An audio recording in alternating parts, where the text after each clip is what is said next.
I'm calling this stream update because I don't actually know what I'm going to say because I don't know what the major event, if you can call it that, of the last time I monologued to you was.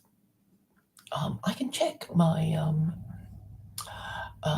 previous streams, but then they've all been a bit scattered since I stream on Restream, and I also have been using Spaces on Twitter.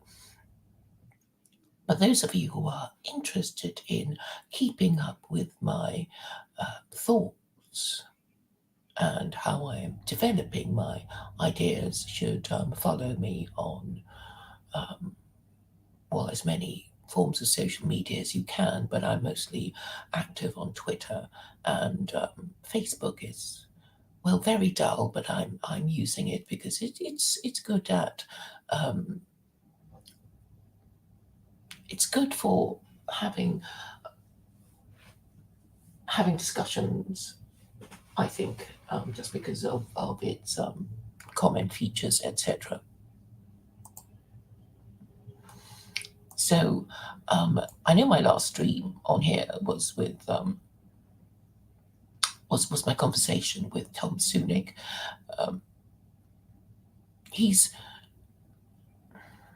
I should check how it was on Odyssey because the stream on YouTube is actually a restream of Odyssey. But okay, I'm not expecting high numbers, and I don't pretend that it was anything earth-shaking that we said. But what I enjoyed about my conversation with Tom Sunik is that he was actually prepared to change his ideas, and he's actually a very nice man. He was a bit annoyed at me for getting the time wrong, from Central European time and to British summer time. But anyway, I thought the conversation went well. We spoke for an hour,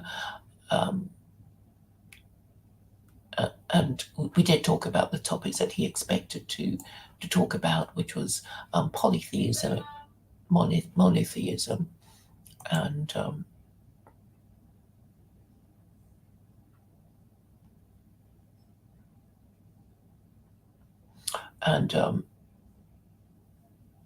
he seems prepared to reconsider the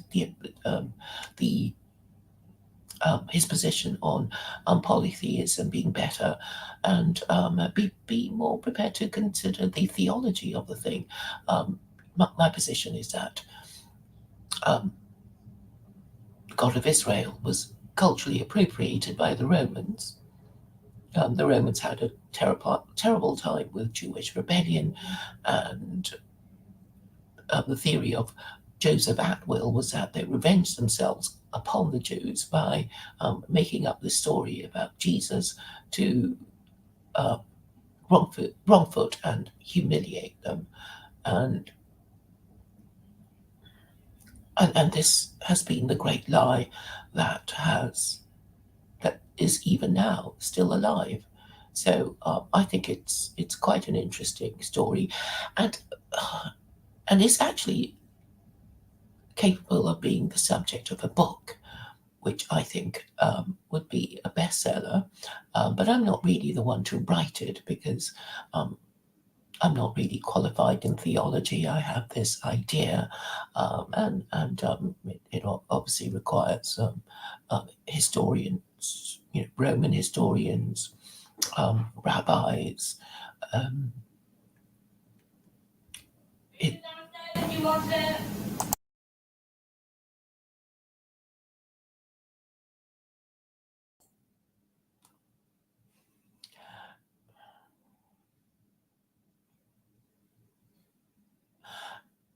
And I think this is quite a big story for Christians anyway, whose religion has been failing for 500 years. So this is really what I want to develop and finesse in well, from now on, really. So I will rename this the stream the Great Narrative of Christian Failure, and I will doubtless be returning to this again and again. Thank you for your attention.